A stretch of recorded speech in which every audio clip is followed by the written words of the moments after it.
Assalamualaikum warahmatullahi wabarakatuh. Salam sejahtera bagi kita semua dan Om Swastiastu. Perkenalkan, nama saya Weltin Sianda dengan NIM 21023 61201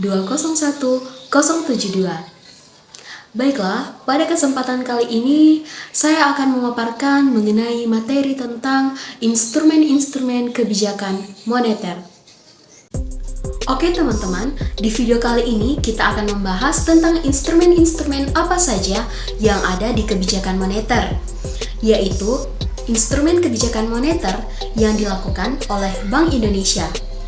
Nah, sebelumnya dalam rangka menjaga kestabilan arus uang dan arus barang dalam perekonomian, Bank Sentral bisa melakukan penjualan dan pembelian surat berharga di bursa efek.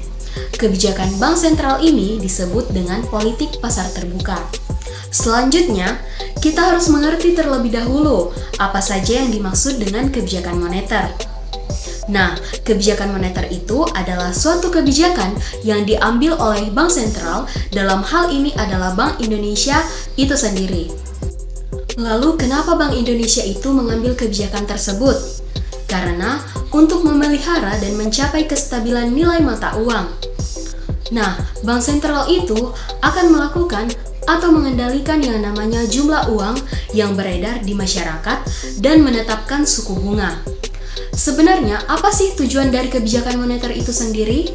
Kebijakan moneter itu sebenarnya bertujuan untuk pertumbuhan ekonomi dan pemerataan pendapatan, kemudian kesempatan kerja, kestabilan harga, dan menjaga yang namanya keseimbangan neraca pembayaran. Selanjutnya, kebijakan moneter itu terbagi menjadi beberapa instrumen. Yang pertama adalah kebijakan operasi pasar terbuka, kemudian ada kebijakan diskonto, kebijakan cadangan kas atau cash ratio, kebijakan kredit tepat, dan kemudian ada kebijakan dorongan moral. Nah, mari kita bahas satu persatu mulai dari kebijakan yang pertama, yaitu kebijakan operasi pasar terbuka.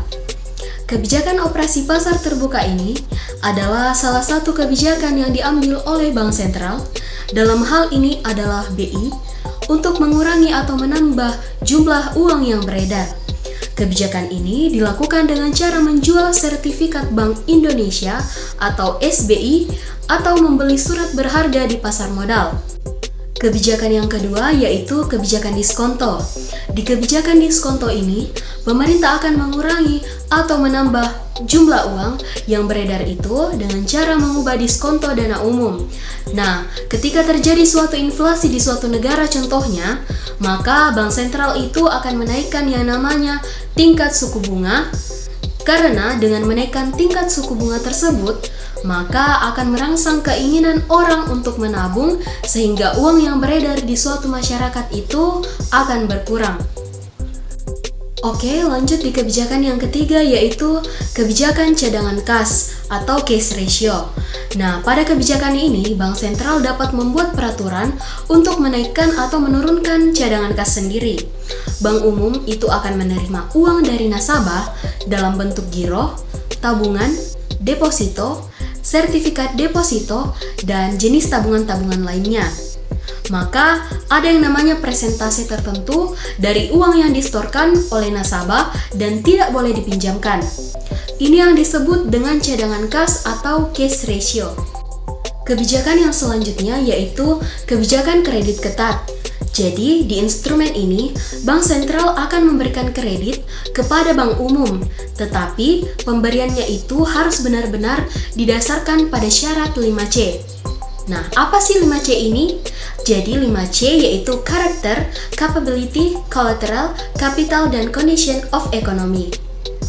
Nah, dengan kebijakan kredit ketat ini, maka jumlah uang yang beredar itu dapat diawasi langsung oleh Bank Sentral. Kemudian, langkah kebijakan ini biasa diambil pada saat ekonomi sedang mengalami yang namanya gejala inflasi. Dan kebijakan yang terakhir yaitu kebijakan dorongan moral. Apa sih sebenarnya itu kebijakan dorongan moral?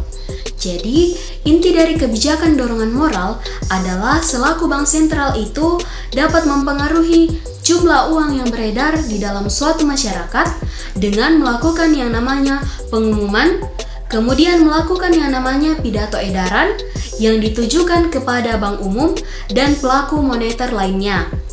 Nah, di mana isi pengumuman dan isi pidato tersebut dapat berupa ajakan atau larangan untuk menahan pinjaman tabungan ataupun melepaskan pinjaman.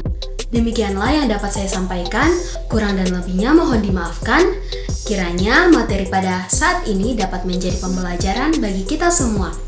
Terima kasih telah menonton, dan saya akhiri dengan Assalamualaikum warahmatullahi wabarakatuh. Salam sejahtera bagi kita semua, dan Om Swastiastu.